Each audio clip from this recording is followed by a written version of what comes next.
Roar! We're here in the Roaring 20s. This is History of Sexuality in the US, Lecture 3D, Part 3, talking about this decade, the Roaring 20s. A lot of things make the 1920s a very unique era.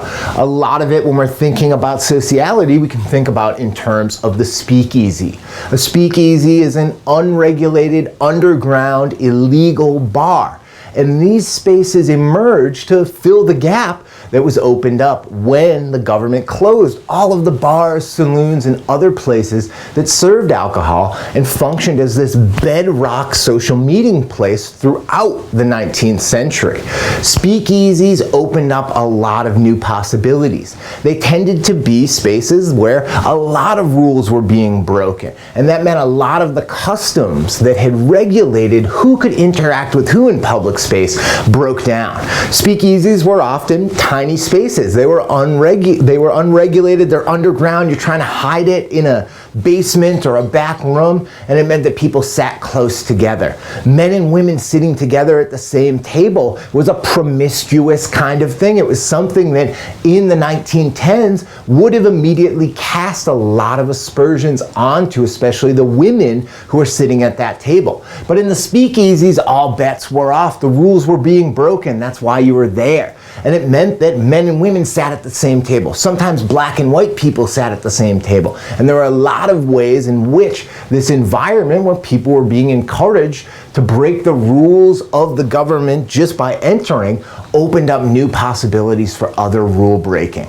There's also a lot happening in the culture at the time that's changing things. There's big musical movements, jazz and blues, these forms of music that are derived from the African American South begin to get national attention, and they become huge phenomenons. Both jazz and blues encourage different types of movement. They break away from that traditional European 19th century formal dance style, and they encourage people to improvise and move freely. They also encourage people to move their bodies in ways that might be seen as highly sexual, and sometimes to move their bodies against each other in ways that are definitely suggestive of sex. Another key site that's opening up in this moment is the movie theater. A movie theater might seem like a family-friendly space to you today, but we want to remember a movie theater is a darkened space, and having people choose their own seats in an area that's darkened opened up all kinds of new opportunities, right? Remember, just the idea of bringing your sweetheart to the movie and kissing them during it was something that broke with social conventions. Public displays of affection were highly, highly regulated and hystericized, seen as improper. But the movie theater, just like the speakeasy, just like the jazz club, provided a space in which it was socially acceptable to flaunt those conventions, to be in a public space in which some of the conventions of public space had been loosened. Two key figures moving through these spaces that we see emerge in the 20s are the flapper and the pansy. You might be familiar a little bit with the flapper, this style of hat, this lifting up of the skirt, this daring showing of maybe a knee, at least a calf, right? A very controversial move. The flapper style tended to be more androgynous than the styles that preceded it. And it was something that took a lot of different forms, right? There's the classic kind of depiction of the flapper as a kind of thin and boyish look, usually in a short dress, again with that distinctive hat.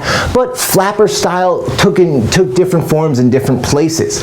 Working class, middle class, and upper class women and girls had a different spin on flappers, and there were different racialized spins on the flapper style as well.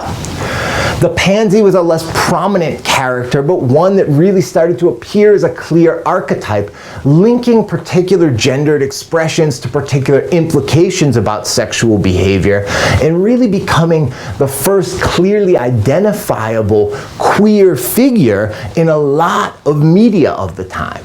Pansies began drawing from a legitimate culture of people who identified as what was called a fairy at the time, but over time it became more tied to entertainment. We saw that happen in Arrested Dress, right? What's happening legitimately in a subculture then becomes an object of fascination and entertainment, and then over time shifts to become a more thin stereotype or archetype. But it's one that's going to be really influential in this moment and is a key factor that we can measure that change from the 1920s to 30s. One other quick thing just to mention, because there's so much to talk about here, is the Harlem Renaissance, which is a really important literary and artistic flourishing that happens in Harlem in 1920s, and it's one that gives us a lot of insight into the culture of that time, because the Harlem Renaissance writers did an excellent job of documenting this very particular and fleeting moment. All of this fun of the 1920s is going to bump up and against an enormous tragedy at the macro level in October 1929, when the stock market crashes and we begin to shift from this era where not only is the culture roaring, but the economy is roaring, to one in which it's going to go into a deep depression.